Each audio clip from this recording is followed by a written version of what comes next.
saya akan minta lebih dulu dari guru besar ilmu politik dan ilmu politik Universitas Pertahanan Indonesia, Profesor Salim Haji Said. Terima kasih. Assalamualaikum warahmatullahi wabarakatuh. Saya khusus berterima kasih dengan Bung Kardi. Rupanya menyadari betul fisik saya tidak seperti dulu lagi. Kami dulu sekantor sama-sama, muda. Dalam keadaan makin tua, kalau saya bertahan sampai tengah malam, itu bebannya berat. Jadi kali ini saya mendapat privilege untuk bicara lebih dulu, jadi saya tidak harus menunggu sampai tengah malam. Terima kasih, Bung Kardi. Beliau memang senior saya pemirsa di majalah Tempo sekitar tahun 78 sampai 92 saya di situ, dan Bung Salim melalang buana ke Amerika sampai jadi doktor. Ya. Silakan Bung Salim. Terima kasih. Begini, saya senang diundang malam ini khusus karena topik ini. Sudah berapa hari saya dikejar-kejar wartawan TV maupun elektronik,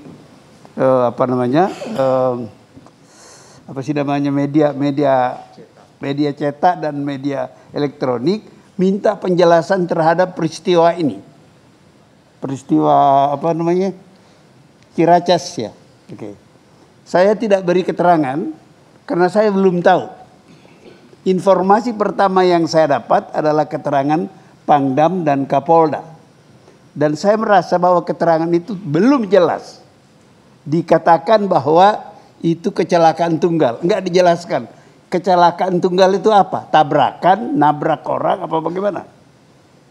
Tapi yang menarik, orang yang terlibat so-called tabrakan itu bisa mengerahkan sekitar 100 orang. Dan itu kesan saya itu prajurit semuanya. Jadi ini tentu lebih dari sekedar tabrakan.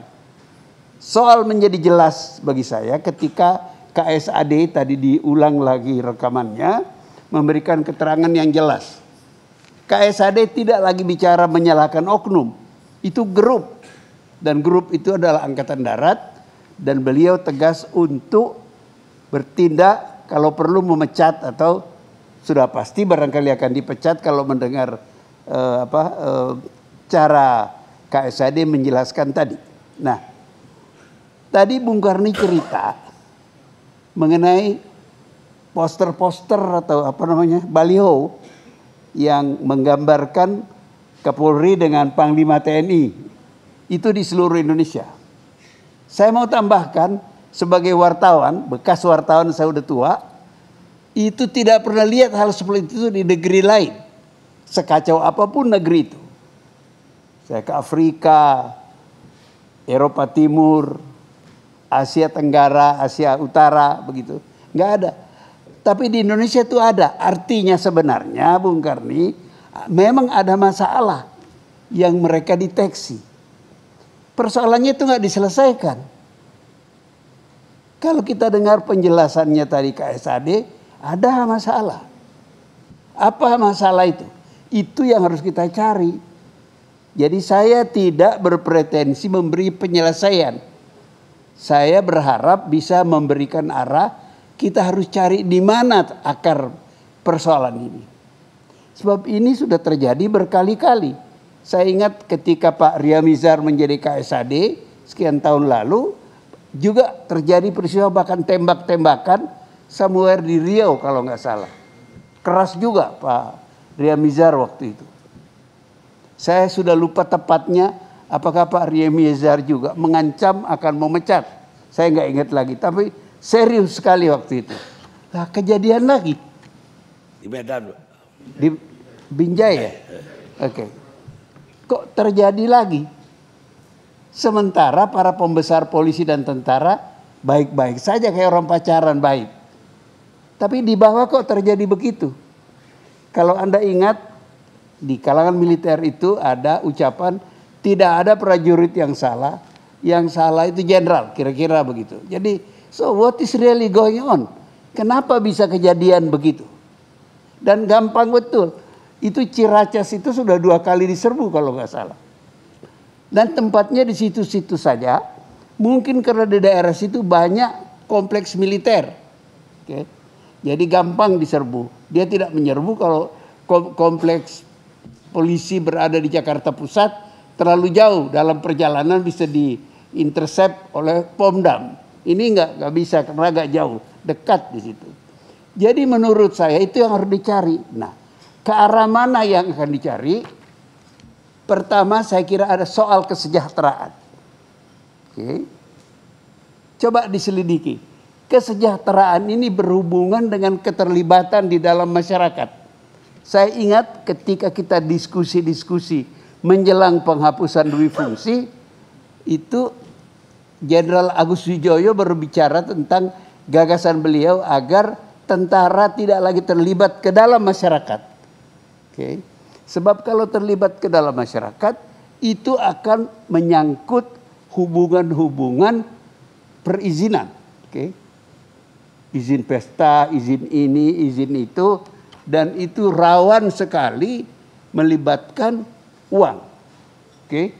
Jadi dengan cara itu, gagasan itu kemudian disetujui bersama, maka TNI tidak lagi terlibat urusan-urusan perizinan. Akibatnya apa? Kesejahteraan berkurang, tanda petik kesejahteraan. Sebaliknya yang mendapat jabatan itu, kesempatan itu adalah polisi. Nah, ini mungkin salah satu sumber yang harus kita pelajari yang menimbulkan kecemburuan tentara. Seorang mantan letnan jenderal purnawirawan cerita pada saya, Pak Salim, anak buah saya itu gajian tiap bulan, polisi itu gajian tiap hari. Tentu tidak sebenar itu, tapi ucapan itu menunjukkan arah persoalan. Oke? Itu yang harus dipelajari. Yang kedua, faktor psikologis. Bertahun-tahun selama ada ABRI, polisi itu kayaknya junior partner. Senior partner adalah tentara, angkatan darat terutama, begitu ya. Jadi ada faktor itu.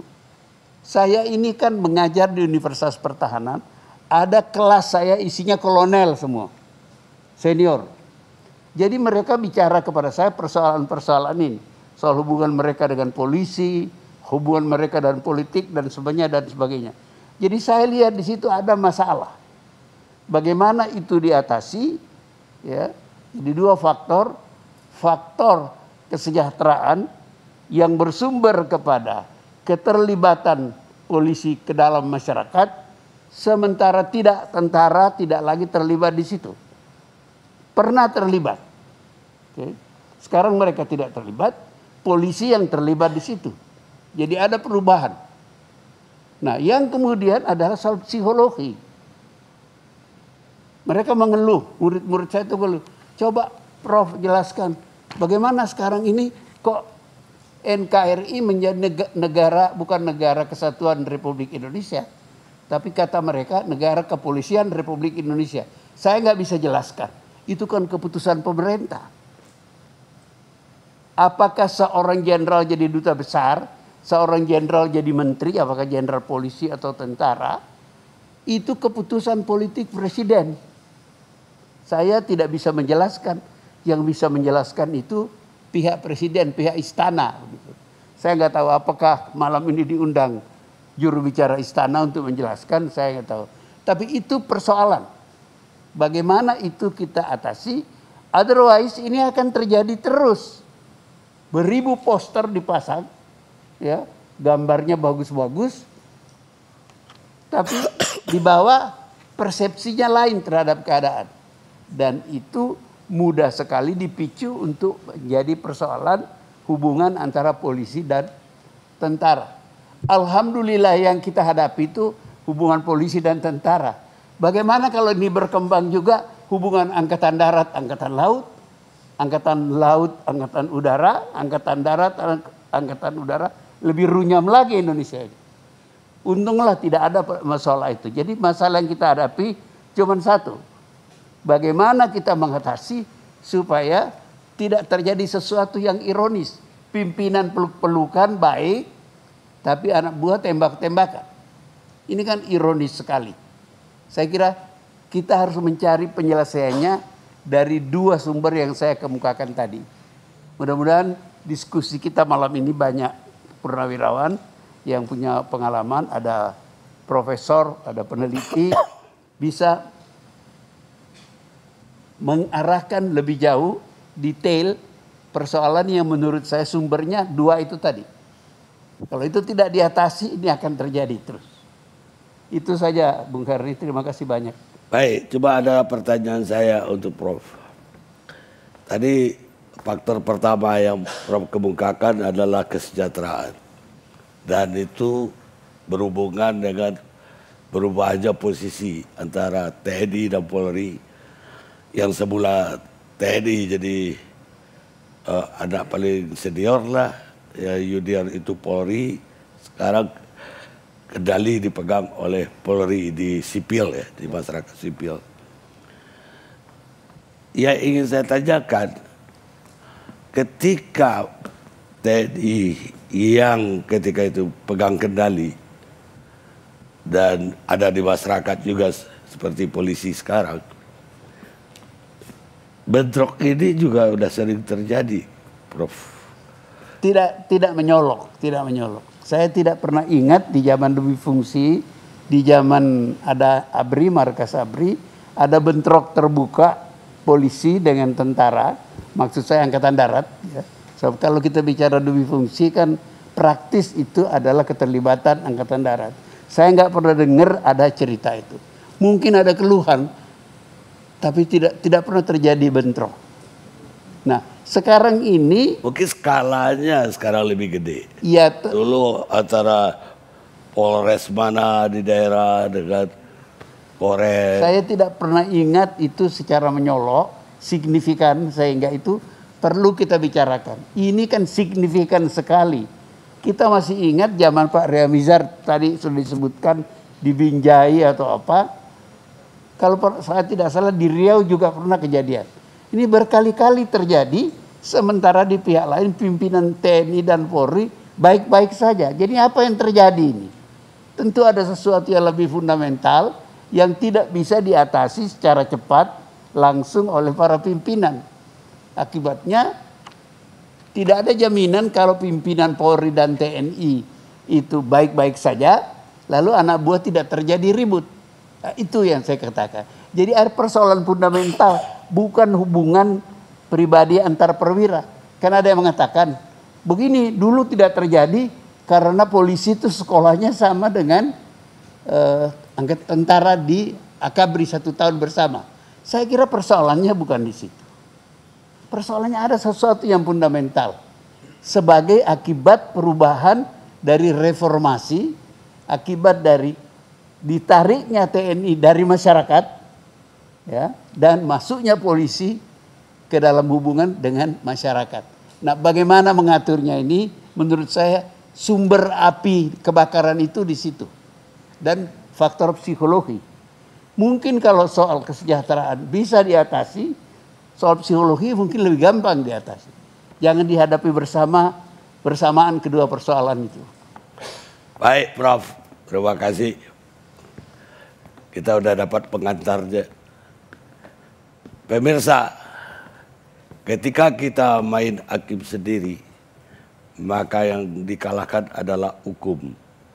Dan ketika hukum kalah, maka kemerdekaan jadi merana. Robert Kennedy, bekas Jaksa Agung Amerika. Kita rehat sejenak.